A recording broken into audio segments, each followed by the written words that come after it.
శైలు ఆగు. ఎక్కడికి పరిగెడుతున్నావ్? నువ్వు నన్ను పట్టుకోలేవు బావా. అచ్చా అవునా, అయితే ఇప్పుడు పరిగెత్తు అని ఒక్కసారిగా పరుగులో వేగం పెంచి వెనకనుండి ఆమెని చుట్టేస్తాడు క్రిష్. వదులు బావా, వదిలితే ఎక్కడికి వెళతావే? నువ్వు ఎంత దూరం పరిగెత్తినా చివరికి నా దగ్గరికి రావాల్సిందే. నీ అడుగులు నా నుండి ఎంత దూరంగా పడినా నీ చివరి గమ్యం నేనే అంటూ ఆమె పెదవులు అందుకుంటాడు. అప్పుడే శైలు అన్న అరుపు విని ఒక్కసారిగా నిద్రలేస్తుంది. హో, ఇదంతా కల అనుకుని తనకు వచ్చిన కలను తలుచుకుని అందంగా సిగ్గుపడుతుంది. ఆమె మొహం చూసి నువ్వు అలాగే కలలు కంటూ సిగ్గుపడుతూ ఉండు. మీ బావ యుఎస్ వెళ్ళి 4 ఇయర్స్ అయ్యింది. తిరిగి రప్పించే ప్రయత్నం ఏమీ చెయ్యకుండా ఇలాగే డ్రీమ్స్ వేసుకుంటూ కూర్చో అంటుంది ఆమె స్నేహితురాలు నిషా. ప్రయత్నాలు చెయ్యాల్సిన అవసరం లేదు, ఎందుకంటే మా బావ శ్రీరామచంద్రుడు. ఓకే బాబా, కానీ త్వరగా పెళ్లి చేసుకోండి, అంతా సెట్టయిపోతుంది. అసలే ఈ కాలం అబ్బాయిల్ని నమ్మలేం. మీ బావ అమెరికా అమ్మాయిని తీసుకొస్తే నీ పరిస్థితి ఏంటి? ఆ మాటకి శైలు కోపంగా చూస్తుంది. ఓకే తల్లి ఓకే, ఇంక కలలు ఆపి రెడీ అవ్వు, ఆఫీస్కి టైం అవుతుంది అంటూ టాపిక్ డైవర్ట్ చేస్తుంది నిషా. ఉదయం 9:30 కల్లా ఇద్దరూ తాము పనిచేసే ఆఫీస్కి చేరుకుని ఎవరి వర్క్లో వాళ్లు మునిగిపోతారు. అప్పుడే తన ఫోన్ మోగడంతో లిఫ్ట్ చేసి, చెప్పత్తయ్యా, ఈ టైంలో చేశావేంటి అంటుంది శైలు. నువ్వు అర్జెంటుగా ఇంటికిరా తల్లి, క్రిష్ వచ్చాడు. ఏంటి నిజమా? బావ వచ్చాడా? హా తల్లి, నువ్వు బయల్దేరిరా. అలాగే అత్తా అని కాల్ కట్ చేసి నిషా దగ్గరికి వెళ్తుంది శైలు. శైలు వాళ్ల అమ్మ నాన్నలు ఆమె చిన్నప్పుడే చనిపోయారు. అప్పటినుండి తన మేనత్త ఇంట్లోనే పెరిగింది. వాళ్లు కూడా శైలుకి అమ్మానాన్న లోటు తెలీకుండా చూసుకున్నారు. స్టడీస్ అంతా తన సొంతూరులోనే పూర్తయిన ఉద్యోగం కోసం సిటీకి రావాల్సి వచ్చింది. నిషా అంటూ ఆమె క్యాబిన్కి వచ్చి నేను ఇంటికి వెళ్తున్నానే, మా బావ వచ్చాడంట అని చాలా సంతోషంగా చెప్తుంది శైలు. ఆమె సంతోషం చూసి తనకి కూడా హ్యాపీగానే ఉన్నా అదేంటే వస్తున్నట్టు ఫోన్ కూడా చెయ్యలేదు అని క్వశ్చన్ మార్క్ ఫేస్ పెడుతుంది నిషా. నాకు సర్ప్రైజ్ ఇద్దామనుకున్నాడేమోనే. సరే నేను వెళ్తున్నా బాయ్. హేయ్ ఎలా వెళతావే? ఇప్పుడు బస్ కూడా లేదు. ఈవెనింగ్ వెళ్ళు, అప్పటి వరకు ఆగలేనే.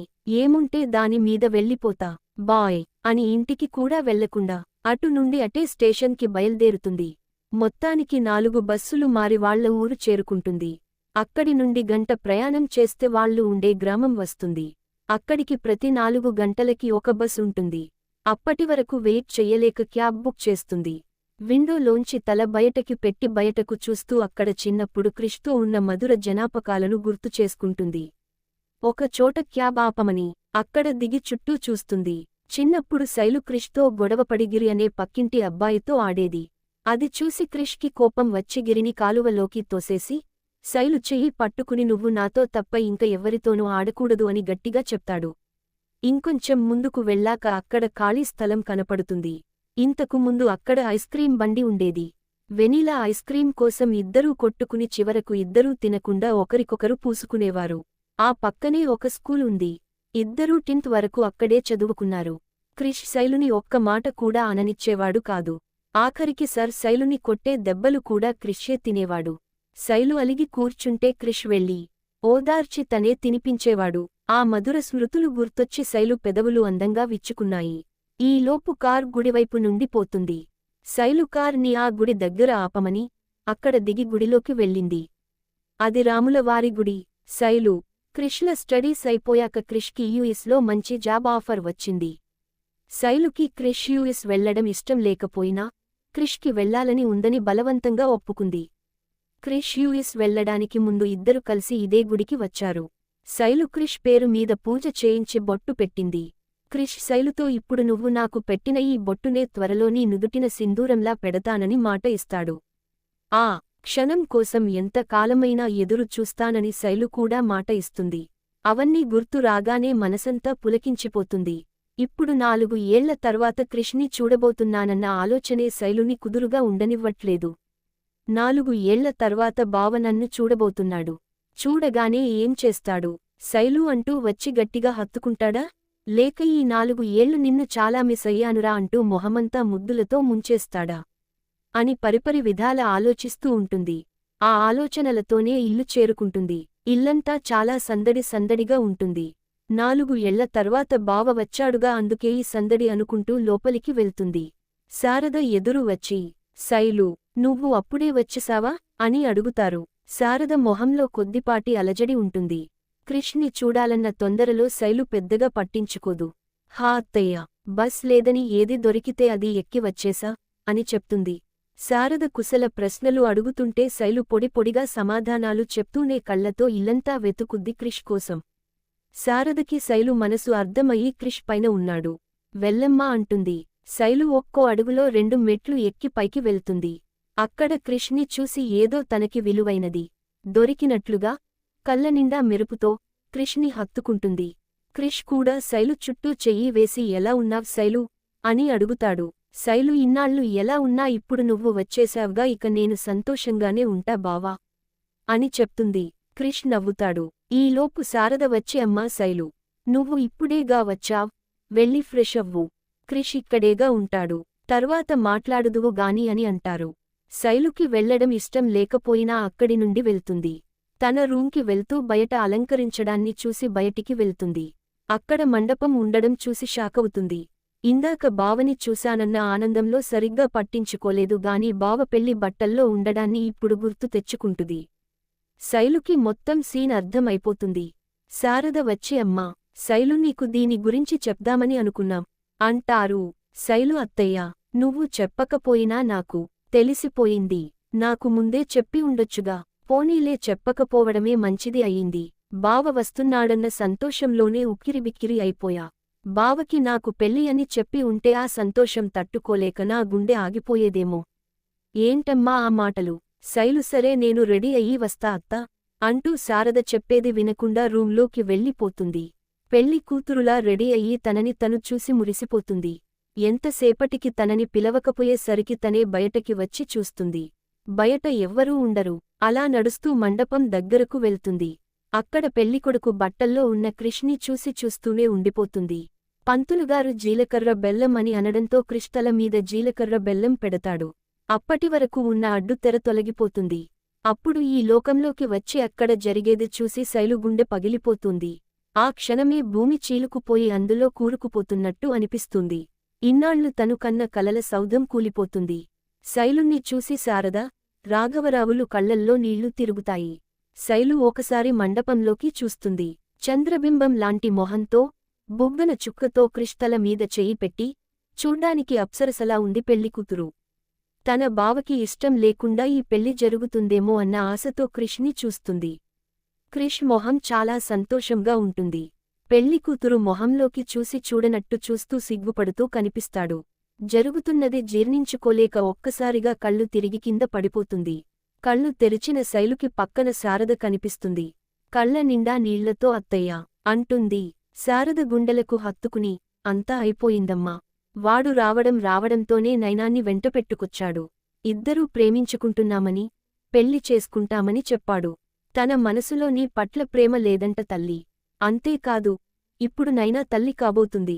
ప్రేమ లేని మీ ఇద్దరికి పెళ్లి చెయ్యడం కన్నా, ప్రేమించుకున్న వాళ్ళకి పెళ్లి చేయడమే మంచిది అనిపించింది. కాని మేము నీకు అన్యాయం జరగనివ్వం. నీకు కూడా మంచి సంబంధం చూసి పెళ్లి చేస్తాం అని చెప్తుంది. అప్పుడు గుర్తు వస్తుంది శైలుకి. యుఎస్ వెళ్లిన 1 ఇయర్ నుండి క్రిష్ తనకు ఫోన్ చెయ్యడం తగ్గిస్తాడు. వర్క్ బిజీ అనుకుంటుంది. ఫేస్బుక్లో ఒక అమ్మాయితో దిగిన ఫొటోస్ పోస్ట్ చేస్తాడు. ఫ్రెండ్ అనుకుంటుంది.